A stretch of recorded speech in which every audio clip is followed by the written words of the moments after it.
Hey guys, Dr. Alex Ritza, downtown Toronto chiropractor, acupuncture provider, and manual therapist, aiding to the best part of your day. So what we're going to work on today, guys, is the dead bug. The dead bug is one of my favorite exercises for rehab of the core and for working the anterior abdominal musculature, including the rectus abdominus.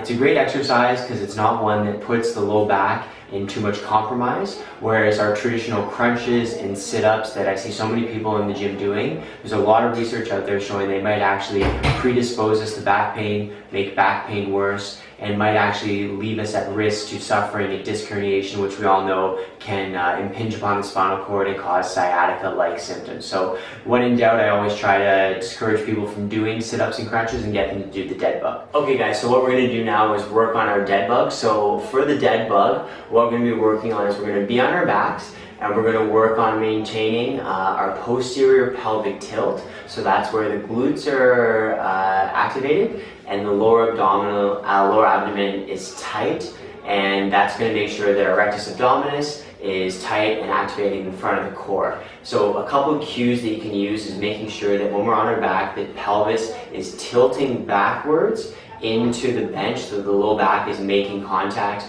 with the bench or the small towel that you're going to have beneath it, or you want to maintain the smallest distance between the tip of the rib cage, the xiphoid process, and the abdomen, so they're nice and tight there.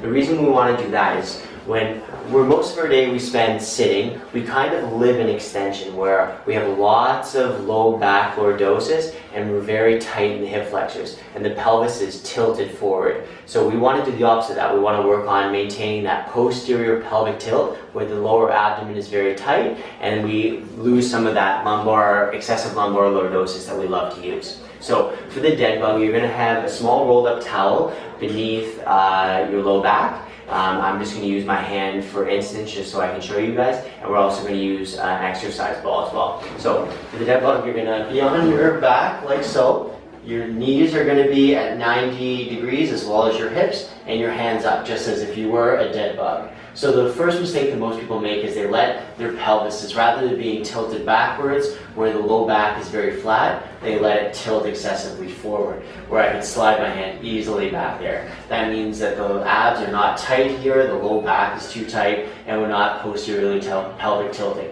So we want to make sure that we press that pelvis back into the table, and you should have a rolled up towel back there where my hand is, so that you're pressing back and you get that sensation. So with the dead bug, eventually we're going to put a ball between the knees and the hands, but for video's sake, we're going to maintain that nice tightness in the abs using that abdominal brace that we've talked about so much, and work on lowering the arms and the legs depending on what part of the exercise we're doing. So in this case, I'm going to lower my left arm while we maintain that position nice and tight through the abs and bring it back up. And then we'll work on the other arm, bringing that back down as we maintain that pelvic brace and keeping that low back against the table and bring it back up. And then we're going to work on bringing one of the legs down and back up. So normally I would have the ball between my arms and my legs, and we'd maintain that position. And the progression, if you want to move away from just the one leg or one arm at a time, is like the bird dog. We're going to do the opposite arm and opposite leg at the same time while maintaining that nice spine position. So at home, what it's going to look like is you're going to take your exercise ball, if you have one, maintaining all those good cues that we talked about, and you're going to drop one arm and one leg while maintaining that ball position. And if somebody were to come by and hammer the ball, it's nicely secured between the two spaces. So just like the bird dog, which is the opposite, my spine position isn't changing, my core is nice and tight, and maintaining that nice neutral low back angle throughout. You can consider one repetition is doing every single limb, or doing the opposite arm and the opposite leg together. So that would be one repetition, and generally what I recommend doing is 3 sets of about 8 repetitions. You can work your way up to that, but again, fantastic exercise to work the anterior abdominal musculature and the core and keep that back nice and healthy.